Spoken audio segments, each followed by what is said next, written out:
Hello viewers, আসসালামু আলাইকুম। আজ আমি দেখাবো আপনাদের কিভাবে সেটিংয়ে গিয়ে আপনাদের ফোন আপডেট করতে হয়।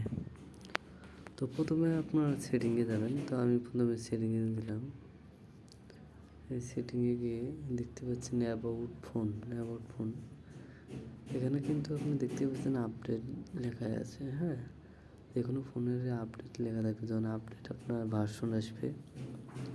তো আমি অ্যাবাউট ফোনে দিলাম। তা দেখতে পাচ্ছেন আমার এখানে ডিভিশন নেম, মানে ফোন নাম, রেডমি 9 Pro এবং স্ট্রং।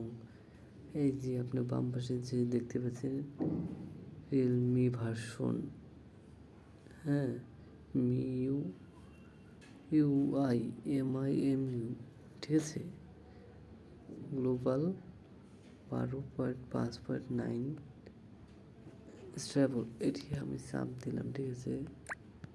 তো চাপ দেওয়ার কারণে তো দেখতে পাচ্ছেন এখানে আমার নট আপডেট অ্যাভেলেবল দেখা দিচ্ছে। তো আমি চেক ফর আপডেট, এখানে যেহেতু আমাদের ডাটা অন করা ছিল, তো ডাটা অন করতে হবে সবসময়, কিন্তু আমার এমবি নেই।